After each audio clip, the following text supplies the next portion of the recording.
Hello friends, welcome to Sivasajith channel. இன்றைக்கி நாம் எங்கே பயணம் போக போகிறோம் அப்படின்னு பார்த்தீங்கன்னா, மாணிக்க வாசகர் பிறந்த திருவாதவூருக்கு இன்றைக்கி ஐயாவுடைய மகா குரு பூஜை.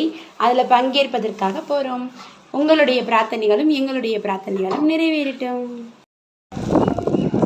திருவாதவூர் கோயிலுக்கு வந்தாச்சு. ரொம்ப எக்ஸைட்டடாக இருக்குது.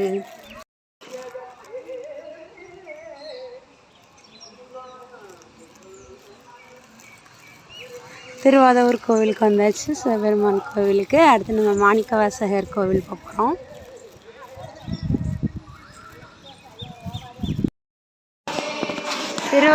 திருவாதவூரில் இன்றைக்கி முற்றோதுதல் எவ்வளோ அழகாக நடக்குது பாருங்கள்.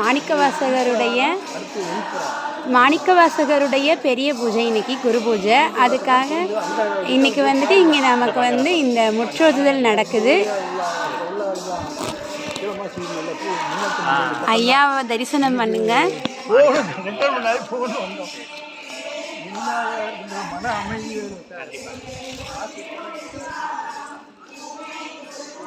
கண்கொள்ளா காட்சி, காதுக்கு இனிமையான இந்த பாடலை எல்லாரும் கேட்டு ஐயனுடைய அருள் பெற வேண்டுகிறேன்.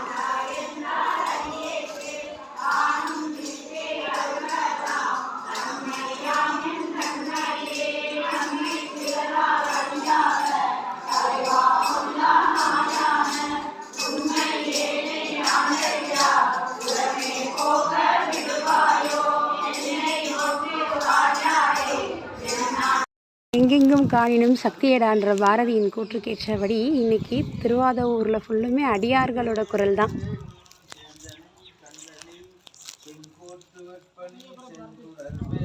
வேந்தனை செந்தனிலூர் விரித்தோனை விலங்கு வள்ளி காந்தனை கந்த கடம்பனை கார்மையில் வாகனனை சார்ந்துமை போது மறவாதவற்பொரு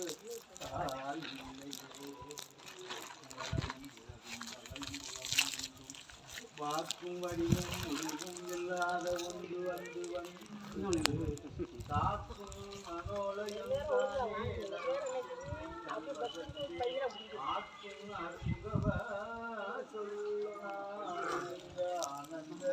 திருச்சிற்றம்பலம்.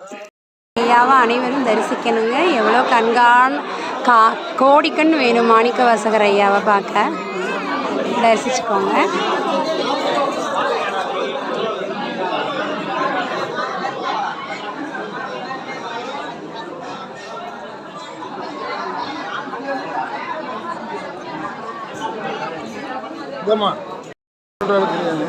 உங்களையா எடுத்துடலாம். அப்படியா? சரி சரி, அனுப்பி விட்றேன். உங்கள் ஃபோட்டோ எல்லாமே ஒரு 2 செகண்ட் விட்டாங்கன்னு எடுத்துடலாம். இவங்க பிஸியாக இருக்காங்க. ஓம் நம சிவாய. திருச்சிற்றம்பலம்.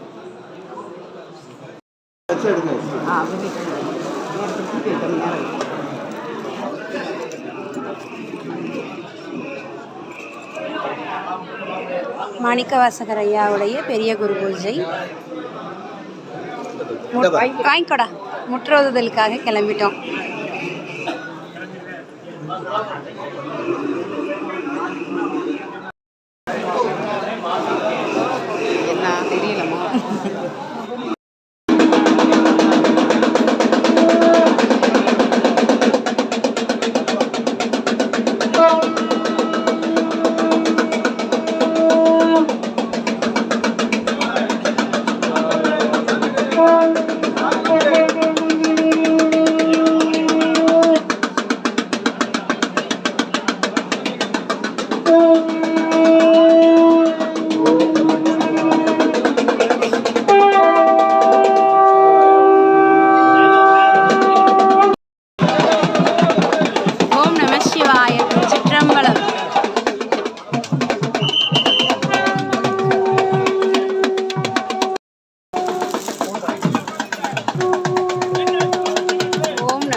இப்படிடா நான் வந்து கும்பிட்டுக்கிறேன்.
கோடி கோடி புண்ணியம் அப்போ அடியார் முன் இருக்கவே பெருந்தவம் பெற்றேனே பேறு பெற்றேனே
மொத்தம் வந்து எங்கள் மாணிக்காசர் திருக்கோயில் 6 அலங்காவலர் இருக்காங்க. 6 அலங்காவலரில் நானும் ஒருத்தர். இங்கே நமக்கு வந்து திருவாசகர் முற்றுவதல் பண்ணுறதுக்கு சரியான இடம் இல்லாமல் ரொம்ப சிரமப்பட்டாங்க. வெளியில் உட்காந்து அதுக்கு முன்னாடி எல்லா பக்கமும் கஷ்டப்பட்டாங்க. நம்ம எல்லாரும் நல்லபடியாக சந்தோஷமாக இருந்து எல்லாத்தையும் நல்லபடியாக திருவாசகம் படிக்கின்றாங்க. ஐயா பவனி தியாகராஜன் ஐயா வந்து அவன் எல்லாத்துக்கும் பணத்தை தண்ணி மாதிரி செலவு பண்ணி அழகாக கட்டி கொடுத்துருக்காங்க. இந்த அரங்கத்தை நம்ம ஒவ்வொரு தடவையும் முதல் மாதத்துக்கு ஒரு தடவை படிச்சுக்கிட்டு இருந்த திருவாசகம் இது தினந்தோறும் ஒழிக்க போகுது. இந்த திருவாசக அரங்கம் கட்டி கொடுத்து மற்ற உணவகங்கள் எல்லாம் கட்டி கொடுத்து நமக்கு சிறப்பு செஞ்ச பவானி ஐயா தியாகராஜன் ஐயா அவர்களுக்கு, அரண்மனை அறக்கட்டளையின் தலைவர் அவர்களுக்கு முதற்கொண்டு எங்களுடைய மாணிக்காசர் கோயில் அறக்காவல் சார்பாக நன்றியை தெரிவித்துள்ள ஐயா அவர்களை பாடம் தொட்டு வணங்குகிறோம்.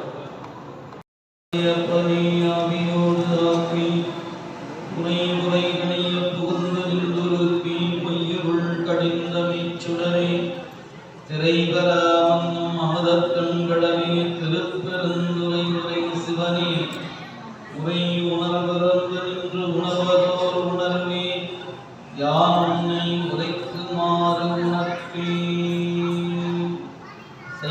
தெய்வத்தின்னே சமயம் வேறு இல்லை. அதில் சார் சிவமாம் தெய்வத்தின் மேல் தெய்வமில்லனும் நான் மறை செம்பொருள் வாய்மை வைத்த சீர்திருத்தேவாரமும் திருவாசகமும் இவை தரச் செய்த நால்வர் ஒற்றாள் எம் உயிர் துணையே. கல்லார் நிழல் மலை இல்லார் அருளிய பொல்லார் இணை மலர் நல்லார் புனைவரே. எல்லாம் அல்ல மாதொரு பாதம் நோக்கி மண்ணு சிற்றம்பலத்தை கேட்கக்கூடிய கேள்வி அப்படிதான் கேட்கிறார். என்ன அழகா பாடுகிறார்.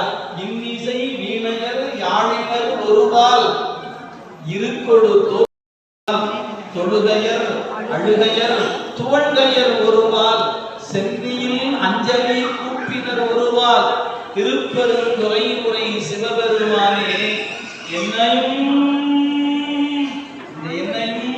ஒரு அர்த்தம் கொடுத்தாரு பாருங்க. அப்படின்னா என்னையா பொருள் மேல இருக்கிறதுல ஒரு பொருள் இருக்கும். புத்தகத்தை பார்த்து தெரிஞ்சுங்க. என்னையும் அப்படின்னாரு. என்ன என்னையும் அப்படின்னா எந்த விதமான தகுதியும் இல்லாத என்னையும் என்று பொருள். என்னையும் ஆண்டு கொண்டு இங்கு எழுந்தருளும் எம்பெருமான் பட்டு எழுந்தருளாயே அப்படி பாடுறாரு. அப்ப மேல இருக்கவங்க எல்லாம் ஒண்ணு பணி செய்யறாங்க. ஒருத்தர் பாடுறாரு, பூத்துறாரு, கண்ணீர் மல்கி நிற்கிறாரு, வீணை வாசிக்கிறாங்க. இப்படி ஒவ்வொருத்தரும் ஒவ்வொரு நிலையில அப்படி ஒண்ணுமே செய்யாம இருக்கிற என்னையும் நீ ஆண்டு கொண்டு இருக்கிறாயே. என்னை நீ ஆண்டதை உலகம் அறியுமான சிரிக்கும். என்னை ஆண்ட திறம் உலகமெல்லாம் சிரிக்கும் திறம்பாடி தெல்லேனம் விட்டான் அப்படின்னாரு. ஏன் ஐயா இந்த சாமிக்கு ஆருக்கு அருள் செய்யும் தெரிய வேண்டாமா? நான் ஒரு தகுதியோட நான் இருக்கிறேன். என்ன விட்டு போட்டு குதிராம போனால போய் ஆட்கொண்டாரே இல்லைங்க.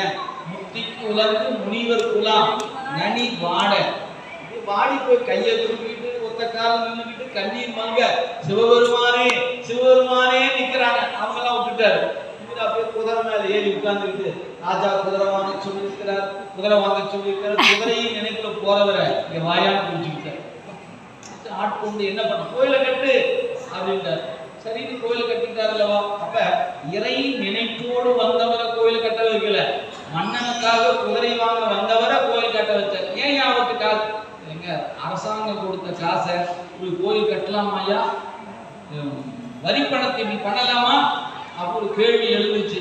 திருவிளையாடல் புராண ஆசிரியர் சொன்னாரு, அந்த அரிமர்த்தன பாண்டியன் செய்த புண்ணியத்தின் பயன் மிகப்பெரிய புண்ணியத்தை அவன் செய்திருக்கிறான். எனவே அவனால் ஈட்டப்பட்ட செல்வம் மிகப்பெரிய புண்ணியத்துக்கு அது ஆகணும். எனவே சிவ புண்ணியத்துக்கு அது ஆக வேண்டும் என்பதற்காக மாதவூர் அடிகள் வழியாக இந்த செல்வத்தை மடைமாற்றம் செய்து கோயிலை கட்டுமாறு படைத்தான் இறைவன். வேற காரணம் இல்லை. அந்த பாண்டிய மன்னனுடைய செல்வத்தில் பழுது இருக்குமானால் என்ன பண்ணிருப்பாரு? கட்டணும்னு நினைச்ச காலம் கோயில் கட்ட விட்டுருக்க மாட்டார். நீ ஒண்ணு கோயில் கட்ட கிளம்பும் கலக்கி விட்டுருப்பார். அப்ப அந்த பாண்டிய மன்னன் செய்த புண்ணியம், அந்த புண்ணியம் இருந்ததுனால அந்த காசை சிவ புண்ணியத்துக்கு மடைமாற்றம் செய்தார். இல்லை என்றால் மாணிக்கவாசகர் வழியாக பாண்டிய மன்னனுக்கு முத்தி பேர் கிடைச்சிருக்காரு. பாண்டிய மன்னருக்கு பரகதி கொடுத்து அருளினைங்கிறாரா இல்லையா? பரகதி பாண்டியருக்கு அருளினை போற்றி அப்படிங்கிறார். ஏன் நரகொடு சொர்க்கம் நானிலம் புகாமல். இந்த மணிவாசக பெருமான் என்ற ஒருத்தர் மட்டும் அந்த அரிமர்த்தன பாண்டியனுக்கு அமையவில்லை என்றால் நரகத்துக்கோ சொர்க்கத்துக்கோ அது மீண்டும் நானிலம் என்கிற மண்ணுக்கோ மன்னன் பிறந்திருப்பார். அந்த வழிக்கு போகாம அவரை தடுத்து ஆட்கொண்டது மணிவாசக பெருமானுடைய கருணை என்கிறார் அவருடைய திருவார். நரகொடு சொர்க்கம் நானிலம் புகாமல் அரகதி பாண்டியருக்கு அருளினை போற்றி. அப்படிப்பட்ட ஒரு பெருந்தகை. நீங்க எவ்வளவு வேணாலும் மாணிக்கவாசகரை பற்றி சொல்லிக்கொண்டே இருக்கலாம். ஒன்றை மட்டும் நினைவு வைத்துக் கொள்ளுங்க. மாணிக்கவாசகருடைய இந்த திருவாசகத்தை நாம் படிக்கும் போது நம்மை அறியாது கண்கள் ஒரு கண்ணீர் வரணும்னா அது என்னையா செய்வது அப்படின்னு கேட்டா ஒன்னே ஒன்று நினைவு வைத்துக் கொள்ளுங்க. ஒரு உயர்ந்த ஒரு நூல் நம்ம கையில் இருக்கு. ஏன் சிவபெருமானால் எழுதப்பட்ட நூல் உங்க கையில் இருக்கிறது. இந்த நூல் யாருடையது? உதாரணத்துக்கு டெல்லி போனீங்கன்னு வச்சுக்கலேன், மகாத்மா காந்தியினுடைய நினைவகம் இருக்கிறது. நேருவின் நினைவு இருக்கு. அங்கெல்லாம் போனீங்கன்னா நேரு எழுதிய கடிதம், இந்திரா காந்தி எழுதிய கடிதம், மகாத்மா காந்தி அப்படின்னு அந்த பேப்பரை எப்படி பார்த்தோமே, அப்பா 1945 எழுதுச்சு தெரியுமா, 40 அப்படின்னு பார்த்த உடனே ஒரு நெகிழ்ச்சி ஏற்படுகிறது. அதை பார்த்தோன்னே எவ்வளவு பழமை அப்படின்னு பார்த்தோம். அதை பார்க்கும்போது எழுதியவருடைய நினைவு வருகிறது அல்லவா. அது மாதிரி திருவாசகத்தை பார்த்தா சிவபெருமான் ஞாபகம் வர வேண்டாமா? யாரு சிவபெருமான் எழுதிய கையெழுத்த கையில் வச்சுக்கணும். நம்ம கையில யார் வச்சிருக்கிறோம்? சிவபெருமான் எழுதிய கையொப்பம் தான் நம்ம கையில திருவாசகத்தின் நூலாக இருக்கிறது. அந்த பாரதியார் சொல்வது போல நெருப்பை தொடுகிற பொழுது உன்னை தொட்ட இன்பம் தோன்றுகிறது சொன்னது மாதிரி நாம் என்ன சொல்லணும்? திருவாசகத்தை தொடும்போதெல்லாம் சிவபெருமானே உன்னை தொட்ட மாதிரியே இருக்கியா. திருவாசகத்தை தொடர்ந்து சிக்கனை பிடித்து பிடிச்சுக்கிட்ட மாதிரியே இருக்கு. இப்படி யாரெல்லாம் திருவாசகத்தை தொடும்போது நான் சிவபெருமானை தொடுகிறேன், திருவாசகத்தை தொடுகிற பொழுதெல்லாம் சிவபெருமான் என்னுடன் இருக்கிறார் என்று யார் உணர்கிறார்களோ அவர்களுக்குத்தான் அந்த கண்ணீர் பெருக்குவது. நமக்கு இசை ஞானம் இருக்கிறது, அது அந்த ஞானம் இருக்கு, இந்த ஞானம் இருக்கு, நான் யார் தெரியுமா அப்படின்னு படிக்கிறவன் ஒருபோதும் அட முடியாது.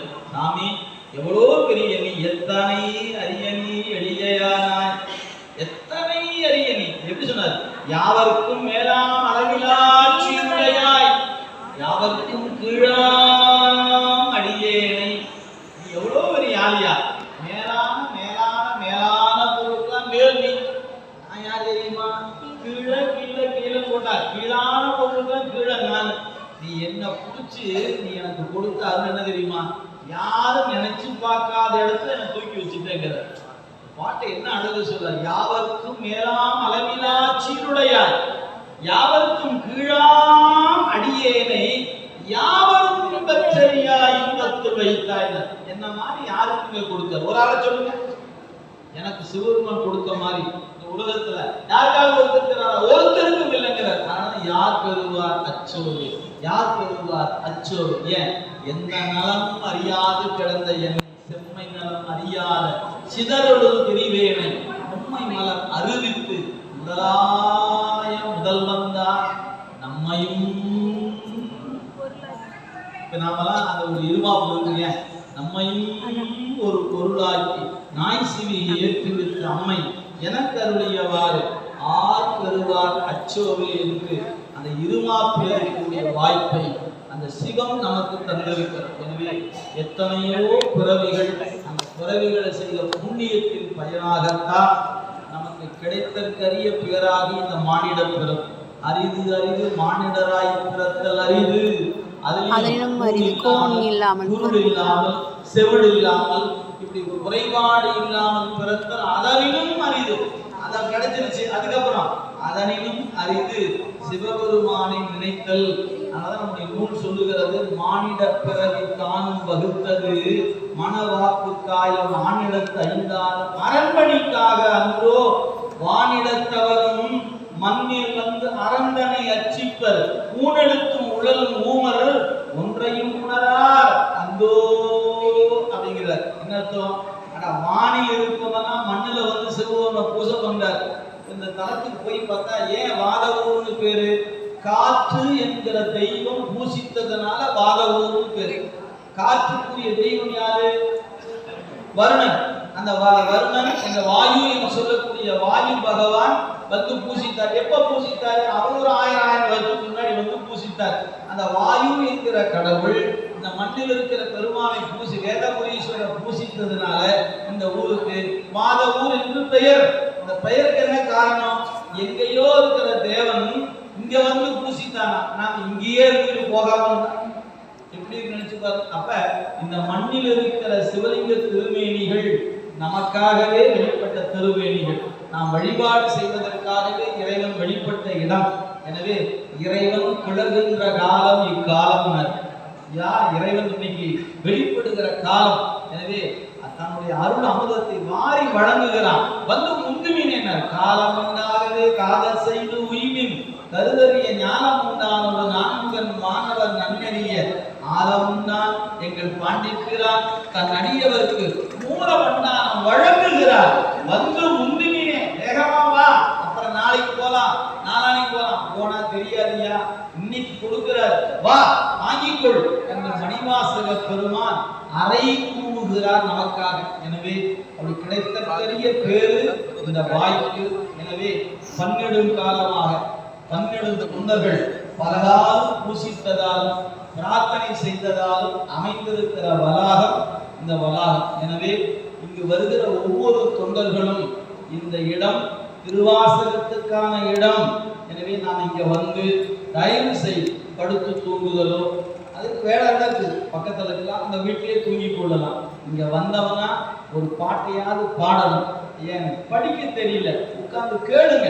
அதுதான் இந்த இடமையுடைய தண்ணீர் பருகுவதை தவிர இந்த வளாகத்துக்குள் நாம் எந்த ஒன்றையும் எடுத்துக்கொள்ள வரக்கூடாது என்று நாம தான் உறுதி எடுத்துக்கொள்ள வேண்டும். ஏன்னா இந்த இடத்தை தூய்மையாக வைக்க வேண்டிய பொறுப்பு நிர்வாகத்துக்கு அல்ல, நம்முடைய ஒவ்வொருவருக்கும் இருக்கிறது. எனவே இங்கு இருக்கக்கூடிய கழிவறை, இங்க உறங்குகிற இடம், இதெல்லாம் எதற்காக அமைக்கப்பட்டிருக்கிறது?